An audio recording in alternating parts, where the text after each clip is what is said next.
And hello and welcome to another edition of the Baseball Talk Radio Show. I'm Gary Mack, and yes, we are live on Facebook. And when I say we, I mean, of course, my great co host, as I've said before, often imitated, never duplicated, Mr. Rich Baxter. Rich, how are you today? Doing great, Gary Mack. How are you? I am doing well. We are here on this.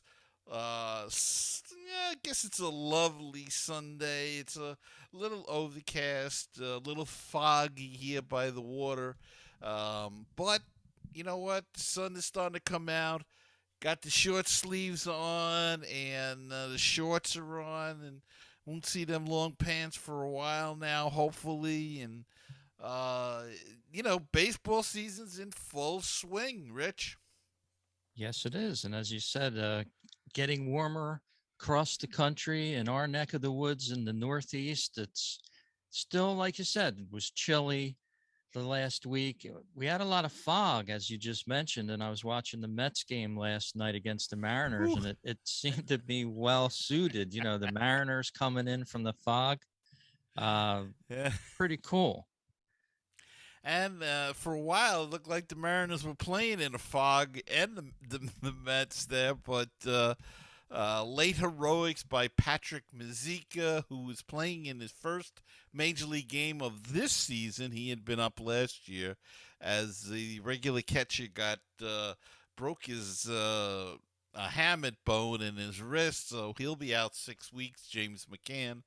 They brought up Patrick Mazeika and uh, had a lot of trouble with the pitcher in the first couple of innings getting the signs down, but prevailed. The Mariners tie the game up late, and then the Mets win on a eighth inning leadoff home run by Patrick Mazeika, and it was good redemption for him. It was nice to see the kid come through big in his first game, and your Phillies put a whomping on the Dodgers, didn't they?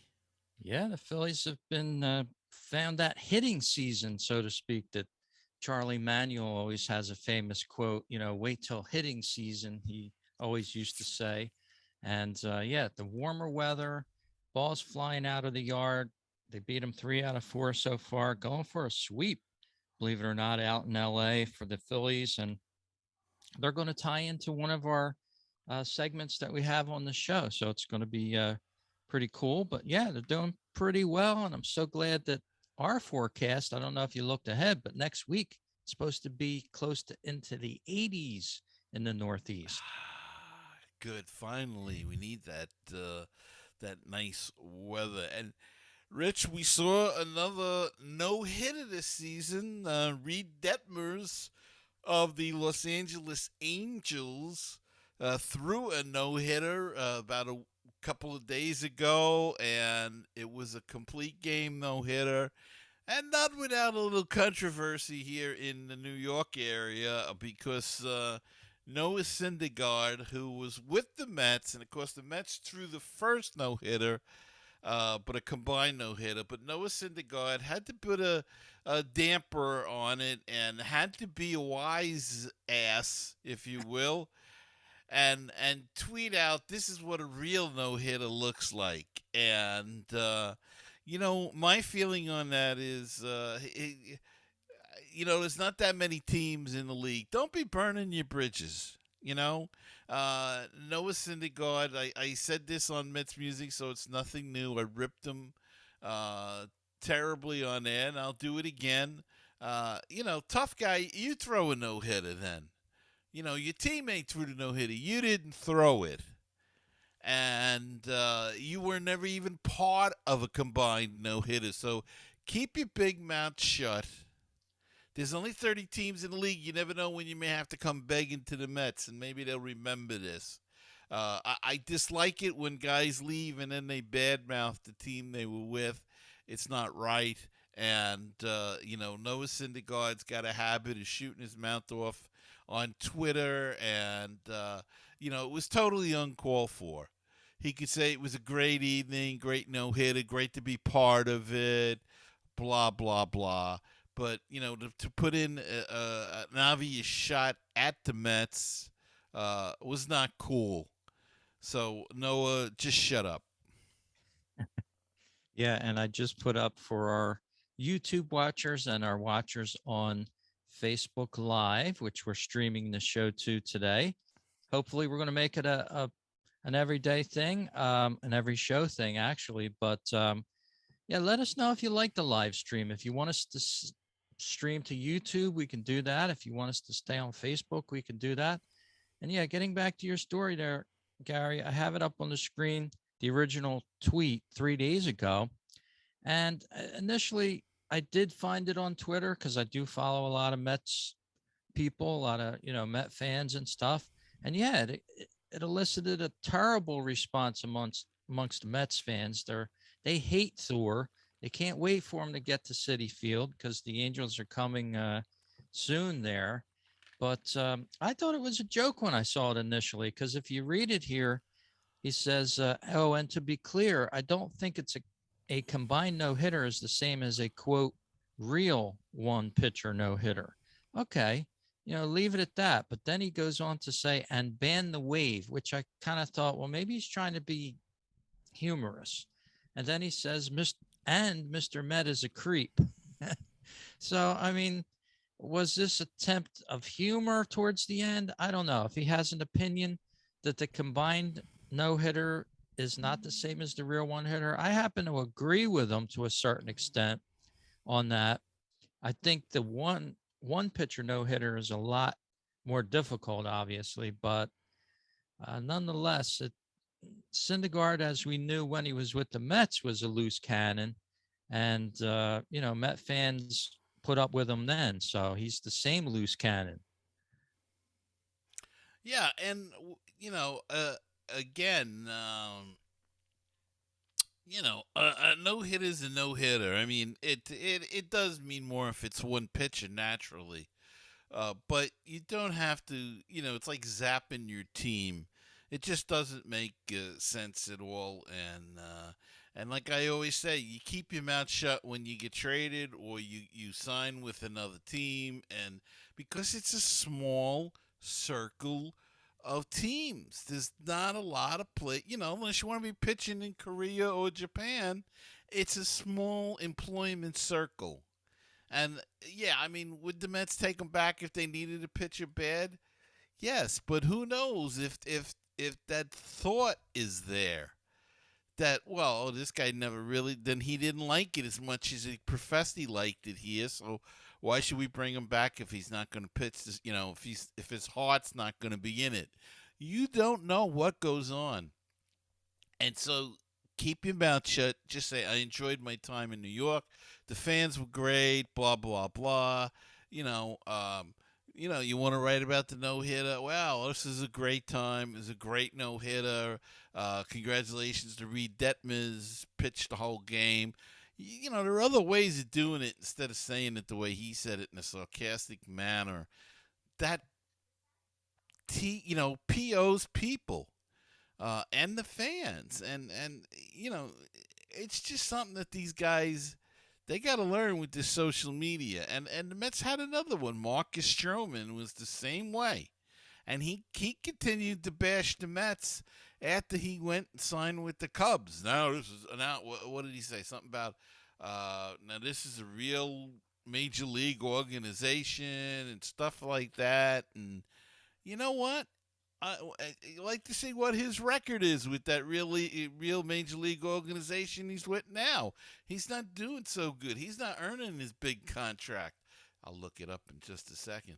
But don't be shooting your mouth off. I notice I don't hear much about him with saying much about the Mets anymore. So maybe there's something to that.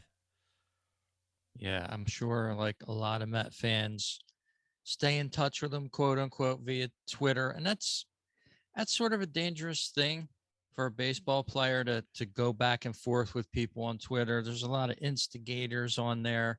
There's a lot of people that want to, blow things out of proportion, that sort of stuff. Every once in a while, I'm sure you've run into somebody. I've run into people. It's just like, wait a minute, slow down. But yeah, for a baseball player to go out like that and not attack the fan base, but not be appreciative, like you said. Just take the good things and the positive things. I'm sure there's negative things in anything, but as you said, Thor should calm down, appreciate what he's got out in LA, and enjoy the moment out there because these guys' careers aren't that long to be warring with fans, going back and forth. And but on a side note, I can't wait till he gets back to New York. I want to see what the the reaction is. Oh well, It's that'll be yeah, probably going to be brutal to a certain extent.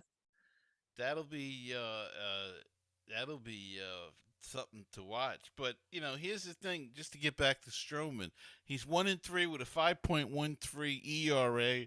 Hasn't pitched in a while. I don't think. Um, Uh-huh. he only started 5 games. He's been on a COVID-19 injured list. And he's making $25 million a year. So, and this guy always talked like he was, like he won 4 Cy Youngs and 25 games in a year, and he's 62 and 63 lifetime. He's less than a 500 pitcher. So, don't be shooting your mouth off like you were just because you suckered the Cubs into a big contract. Don't be shooting your mouth off that or go out and earn that 25 million. For me, he's a bust so far, and I don't think he's worth it. And and there's guys on the Mets too that I would say so far I'm not. Francisco Lindor came over with a lot of press. How great he's a great Gold Glover, and I don't think seeing him every day. He makes a lot of errors. He makes a lot of bad plays. He's not that sharp, baseball wise. I don't think. And he's only hitting like 230 now. He drove in a few runs last night, but I mean I don't see it for the money he's getting, 30 million or whatever the hell it is a year. Yeah. He's not worth it. I mean, they got a guy on the bench, Louis Guillorme, who Buck Showalter's been using a lot, and I'll tell you, he made some beautiful plays at short the other day. He gave Lindor a day off, and um, I'm more impressed. I like Guillorme better than I do Lindor as an everyday shortstop, but they'll say, oh, he don't hit as well. Well, he's hitting better right now than Lindor is. Hasn't been up as much. I'll give you that. But it's really these guys that with these big salaries that shooting off their mouth. And wow, just keep your mouth shut. Go pitch. Go play the field, and don't say a word. Very good advice there. Well, somebody that has been doing well on the field just passed a milestone last night. Shohei Ohtani became the third Japanese player ever to join the 100 Homer Club out in Oakland. Ohtani reached the milestone, smacked a 2-run homer. It was number 100 of his career, and a 9-1 Angels victory over the Oakland Athletics at the Coliseum in the second game of a doubleheader. So Shohei Ohtani, we've heard a lot about him. And hey, if he talked, you probably wouldn't understand him because he speaks Japanese. But 100 home runs for this phenom guy that I don't think I've ever seen as a baseball fan quite as good as a dual player that, you know, pitching and hitting. Well, we're a little young for Babe Ruth, so I guess that's Yes, we are that still that young. that might have been the other guy, but he was the.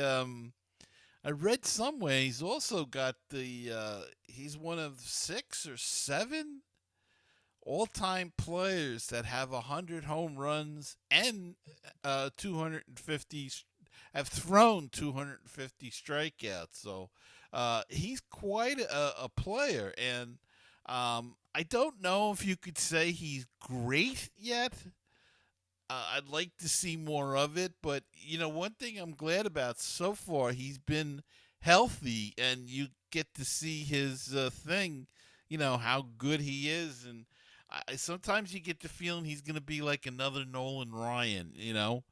Um, he's going to have all these great numbers, but his win total is not going to be that terrific.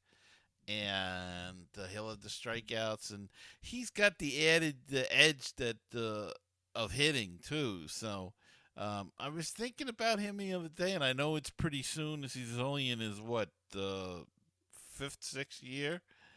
Yeah. About the Five Hall of years. Fame. But if he can have, he dominated last year. He's dominating pretty well the news and everything this year. So if he can have a number of years like this, he'll definitely go to the Hall of Fame. And being uh, doing both hitting and pitching, it will really help him. But he's fun to watch. So that's gonna Yeah. be fun, to see him when the Mets play. Yeah. Him and Mike Trout on the same team. They have Anthony Rendon now. Just looking at his Hall of Fame statistics, yeah, he's only been in the league for 5 years, so he's got a long ways to go. He's got, yeah, Um, yeah. but he's already collected some nice awards with the Rookie of the Year, the MVP.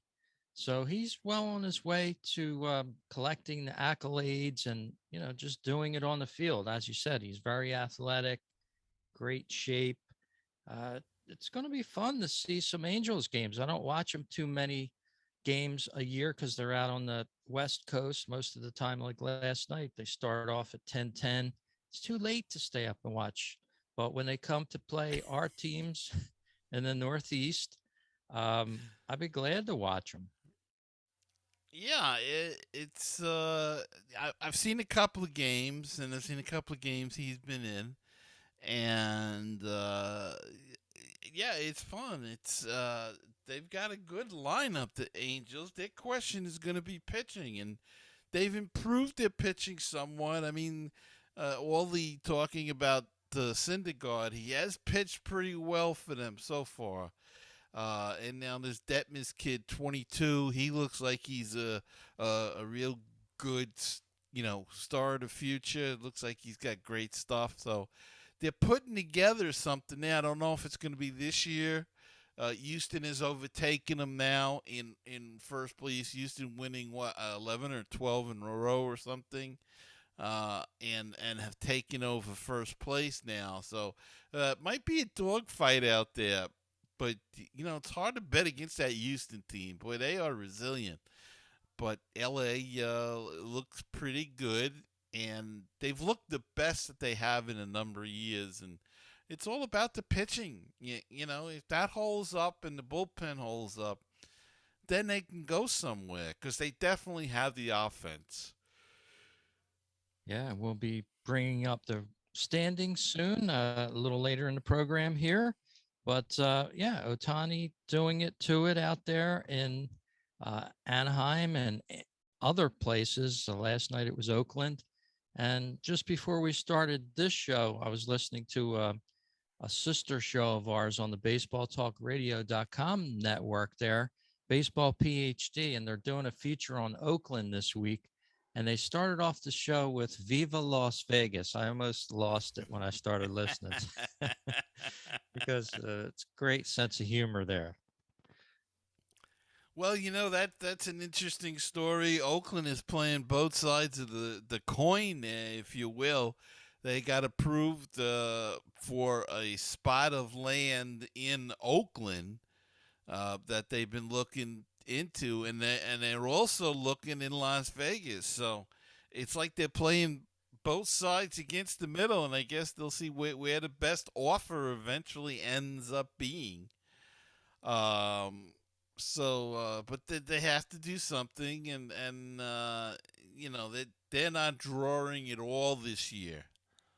I mean, the crowds have been just awful there. If you watch any of the games, and I don't really. I've seen a few. I'll tune in sometimes the MLB Network at night, and they'll either be checking in on games or they have their games, their late night regional coverage, and it's fun to see some of the games. But they're not drawing anybody. And I got to tell you this, Rich, too. Getting completely off the topic. I flipped on a station the other night, and it was Nippon Professional Baseball, and it was Japanese baseball. And the weirdest thing is there was no announcers. All you heard was these drums and the music from the crowd. All you heard was the crowd and the ball game. And I just thought it was fascinating that there was no announcers, or at least in when they broadcast it to English speaking countries, I guess they leave out the broadcast feed somehow. So all you're getting is the feed, the microphones, the field microphones, I guess, which is the crowd, and I'll tell you, they play a good brand of baseball. It was very interesting to watch. I also found it interesting that the uniforms are all in English. Yeah, cool. Uh, so I guess they're appealing to a somewhat global audience, but I just wanted to get that in there. That was an interesting fact that just popped into my head talking about late night baseball because I'm kind of a night owl, and but it's okay because I'm retired, so I don't have to get up like you poor guys that got to go to work. So. Yeah. But yeah, it was fun to watch, and but it is a shame that Oakland can't. They're just not. They're not getting the crowds at all. Yeah, it's a shame. I just brought up some of the attendance, and it's not that good. Um, well, last night, let me see if I can put this on the screen real quick. Last night we had under 8,000 watching baseball in Oakland with the LA Angels in town. Shohei Otani, the big draw there. Mike Trout, Rendon, those kind of guys. They should be drawing more than Mm, 7,700 fans on a Saturday right. night. Yeah. Just to see those guys, you would think. Yeah. So be interesting to see what happens to Oakland. And as we saw and we said before in previous shows, the Oakland Raiders packed up and overnight camped out into Las Vegas, and they have a beautiful stadium out there. So, it's a shame if a town loses a ball club like that. The Oakland A's have been out there for years. Yeah, and but they moved before, so um, if they go to Vegas, it'll be the fourth city for them. Started out as the old Philadelphia A's, went to Kansas City, and then out to Oakland, where they've been for quite a few years now. But it's always been a franchise that doesn't seem to draw. It's just I don't know what it is. They didn't do well in Kansas City. It's funny when you look back at baseball and you look back at certain franchises, and then the town gets another franchise, and then they draw. It's like Kansas City. I mean, Kansas City had the A's, didn't draw that well. They moved to Oakland, and then the Royals come in, and the Royals draw pretty well. Unless Kansas City, maybe Oakland gave Charlie Finley a better deal, and that's why he left Kansas City. That could be too. I don't remember the exact reasons that they left, but um, it would be odd if the Raiders left Oakland and California completely went to Vegas, and now if the Oakland A's go to Vegas, it's like they're following the Raiders around or something. So, Uh-huh. uh, and can Vegas support a team, two teams? Yeah, that's for sure. I think they can. They have a year-round um, flock of people that go there for the gambling, the hotels, the vacations. They have that certain amount of people that are always there. So hopefully that happens if the Oakland A's move there. We'll have to keep an eye on it going forward. And And go ahead. and I was just gonna say, Rich, to my hockey friends out there, I don't want to forget the Golden Knights as well that Vegas has, and they're doing very well support wise. So Vegas is really becoming a major sports town. If they get a baseball team, they'll have every sport then except for an NBA team. Yeah. Because they'll have the NHL, they've got the NFL, and they'll have MLB if they go, and all they need is an NBA franchise, and wow, I mean that's something to say for Vegas. Yeah, and the tie-in is, of course, the sports betting that's proliferated around the leagues, all sports. I think I read a article during the week that said the American public bet $125 billion on sports in the last 4 years since it's been approved to go nationwide to each state that wants to approve it. Of course, New York just approving it recently. They're the big gorilla in the room, so to speak. I think they're the largest sports betting area in the country right now. So, um, sports betting and games are going hand in hand. Something that we never really anticipated happening a few years ago. No, not at all, not at all. It's really something the way it's taken off, and the way that they've embraced it, the different sports too, which is and Pete Rose is still not in the Hall of Fame, but that's another story. And it's really not easy to bet on sports. I wouldn't recommend it to anybody that's thinking it's easy, because it's not.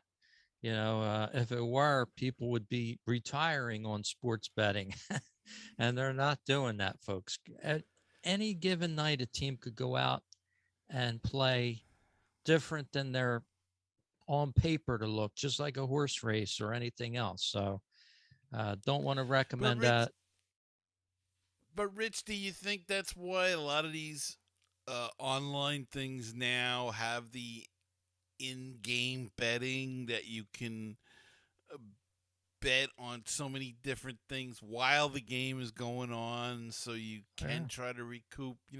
Years ago it was just you'd bet with the a bookie or something, and you just pick a winner or a loser or point spread or something. Yeah. Now they have how many pitches is the guy going to throw in an inning, and that sort of thing, and you can do it in the middle of the game. Do you think that's part of it? Yeah, and as you said, yeah, in game, like the computers and the odds adjustments have become so good that now the odds makers can sit back and let the computers figure out, okay, if New York has a 5-1 lead, we'll make the odds, 2,000 to 1 for them to win. And if you want to Mm-hmm. bet on them, then if another team comes back, scores 5 runs and makes it 6-5, they got that easy money, so to speak. Right, Yeah, right, so right. it's a double-edged sword. Look at the Phillies; they were up 7-1 against the Mets, ended up losing, and they did it again a couple nights ago. Same thing; they were up 7-1 at a certain point, seventh inning. You would think it would be a lock. It wasn't a lock. They did come back to win that one, but and that happens across the league, not just with our favorite teams, but all kinds of sports. So um, be very wary of thinking it's easy to pick sports bets and things, because it's really not. Not at all. Not at One all. good thing though we could pick, Gary, we have our another sister podcast, Baseball and Barbecue. They like to bring up barbecue facts and things like that, and interview barbecue people, which is awesome. You can find their show on baseballtalkradio.com as well. But we're sort of like dessert guys ourselves, I think. We'll let them have the barbecue Here's a look at something I found on Twitter this past week, and it intrigued me. The New York Yankees with their famous cannoli milkshake. Somebody tweeted this out, and I have to say that if I went to Yankee Stadium, that is a must have for me. Yeah, you got to try that one. And of course, we're showing it on our video feed of the show. But for all our podcast listeners, it's a huge milkshake. It looks like about a 20-ounce milkshake or so. Yeah, something. It's got a multitude of whipped cream all over the top and about 3 or 4 cannolis sticking out of it at the top. So, and this one has black and white, the chocolate's on the top, the vanilla's on the bottom.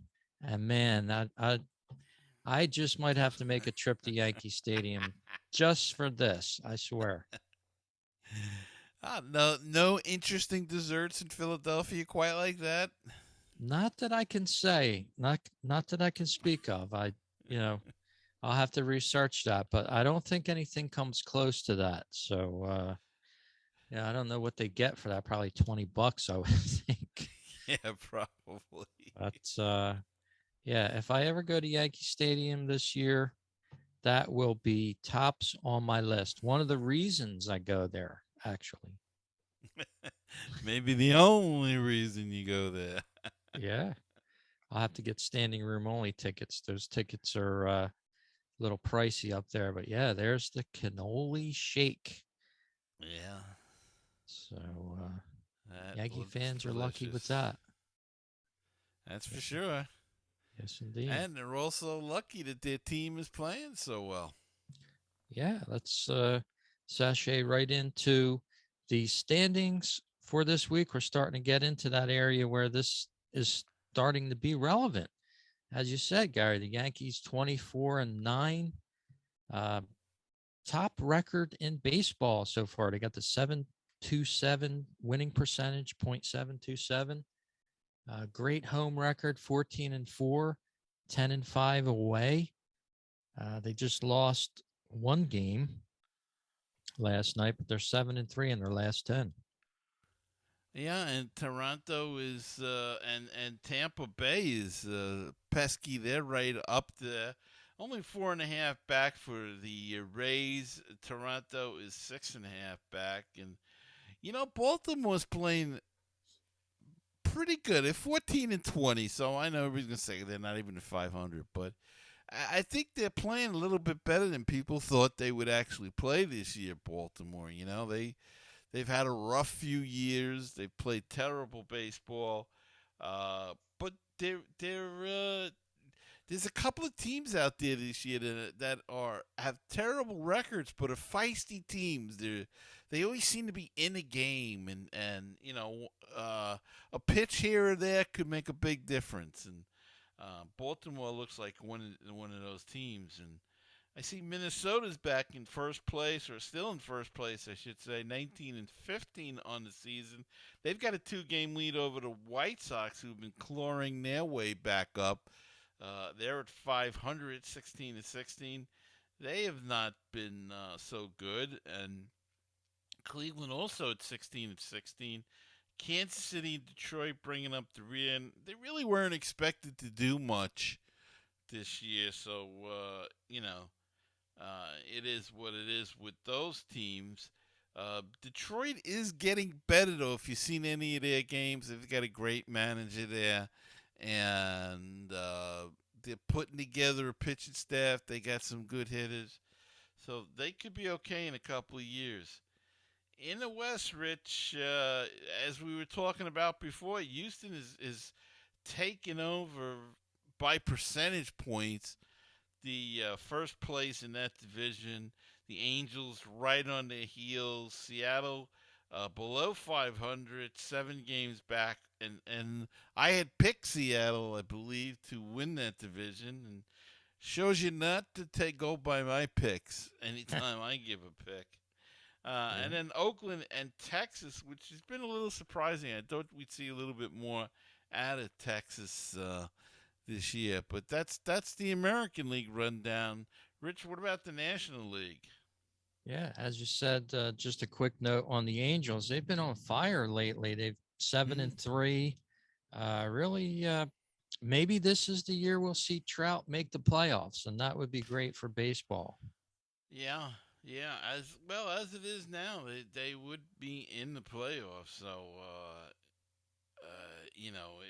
as you say, Rich, it would be a real boost for baseball to see him and that team in the playoffs. So, Yeah, keep your over in fingers crossed. yeah, in the National League East, it's the New York Mets with a nice lead, 5.5 games over the Phillies that just pulled into a 500 record with the victory last night in LA. Nice winning streak put together by the Phillies out there on a road trip, 4 games in a row. As I mentioned earlier, they're going for the sweep this afternoon on Sunday, May 15th, as we're doing the podcast here. We'll see if that happens. But the Braves are still trying to find themselves. Marlins hanging tough, I got to say, for a Yeah, team yeah. like the Marlins. And the Nationals, probably one of the biggest disappointments, although they did lose a lot of top marquee players uh, last year. But I didn't picture them to be in last place already.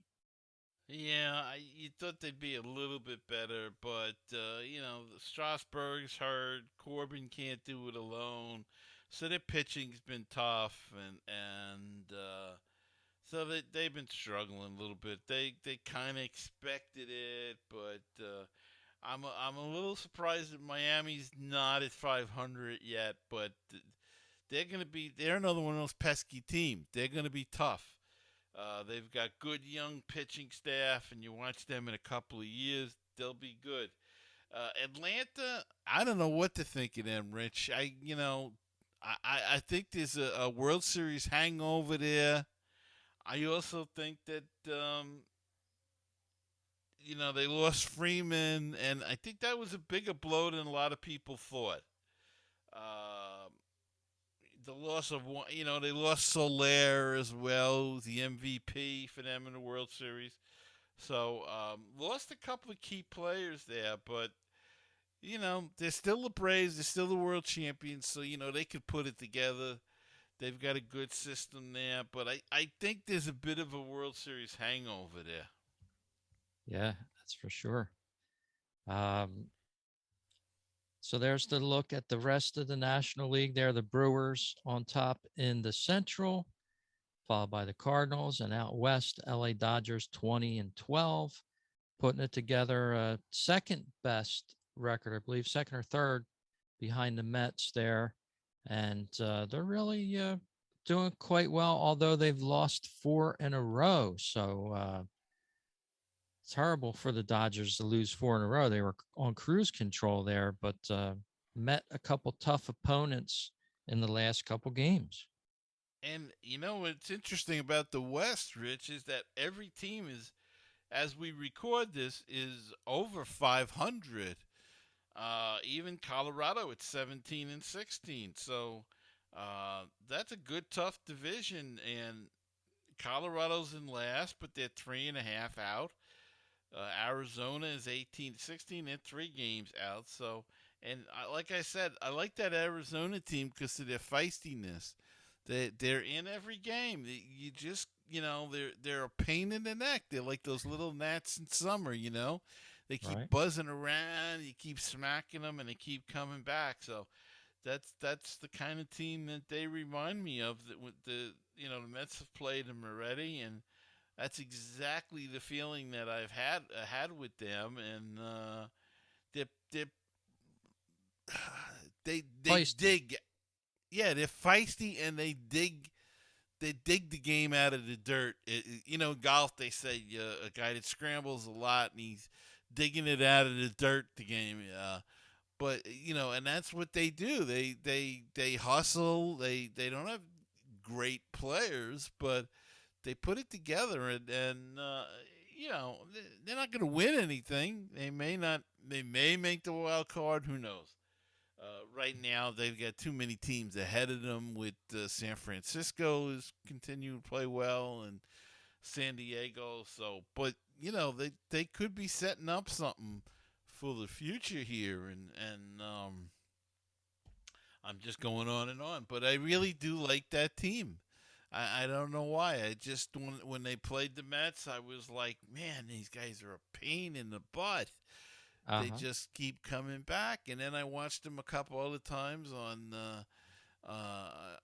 television, and they did the same thing, and I just thought they're a feisty little team, and good for them. You like to see other teams that have been on the top come back again. You get tired, don't you get tired of the Yankees and Dodgers and being on top all the time, and the Red Sox had their run, and you just get sick and tired of it. You want to see different teams, and of course, we always want to see our teams. You always want to see the Phillies on top. I want to see the Mets on top. But around the different divisions, you just want to see different teams. You want to see. I like to see different uniforms, when there's a game of the week or the playoffs or Yeah. something like that. And it's just ESPN's having the Yankees and the Red Sox. Oh, not again.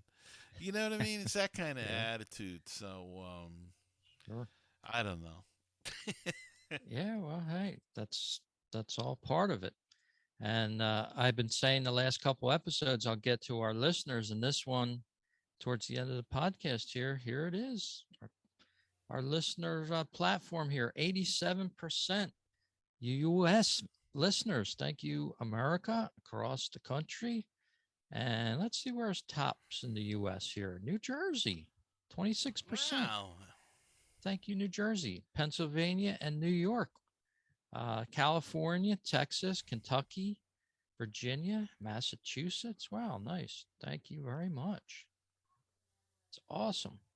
And we Yeah. also are big in England. We have 8% there in England, and I just lost my stats. I better fix this real quick here. And let me get back to those stats here. 8% in England, so that's a nice number.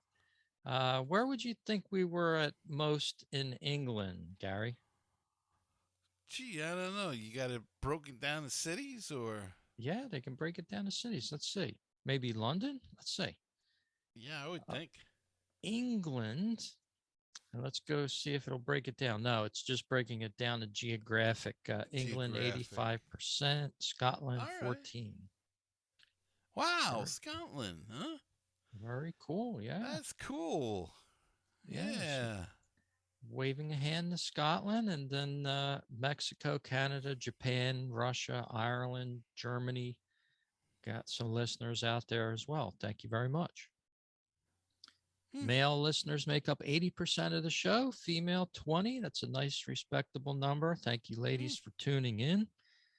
And we have a nice representation of listeners by age group as well. So thank you, Spotify, for those stats.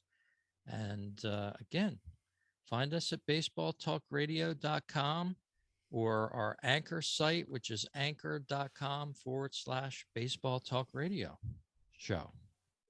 Yes, sir. And if you'd like to support the show and help us out, as you see on the ticker below there, you can also go to anchor.fm/baseball talk radio show, and it'll show you right there how to help the show. Or you can go to our Patreon page, patreon.com/baseball talk. And don't forget the Facebook page, facebook.com/baseball talk radio show. So, Rich, that's where all the people can find us and listen to us and give us some support if they Yeah. would like to, and send us an email or whatever. Yeah. We'll even plug our individual shows. You can catch Gary's Mets Musings podcast over at metsmusings.com. He's on top of that each week. If you're a Mets fan or you want to scout the Mets a little bit, check that out. You can go to baseballtalkradio.com for that. And of course, I do a Phillies Talk podcast out of Mm-hmm. fightingphillies.com. That's the blog and show spot that I keep the Fighting Phillies Talk podcast at. So I'd love to see you stop by there as well. And of course, the baseballpodcast.net has tons of baseball podcasts from different cities across the nation. And pick your favorite team. There's probably a podcast on baseballpodcast.net. And also, there's other baseball related shows there. Rich had mentioned our good friends Jeff and Len of Baseball and BBQ, and so many others. So go check it out at baseballpodcast.net. Yeah, just listened to one of their shows yesterday. Interesting show there. Big Rube was on, if anybody Big knows him. Rube. I Mm-hmm. didn't know him, but I was interested to listen to it. And we thank our Facebook subscribers on the Baseball Talk Radio Show page. We just streamed this live, and I'm going to cut that stream off now. Thank you for watching. Tune in on Sundays. We usually do the show. Check it out. Like our page. And I think I just checked out of there. So, Gary, you have yourself a great week. It's a pleasure to talk to you again on the Baseball Talk Radio Show, and enjoy the week of baseball. Same here, Rich, and we'll see all of you next time on another edition of the Baseball Talk Radio Show.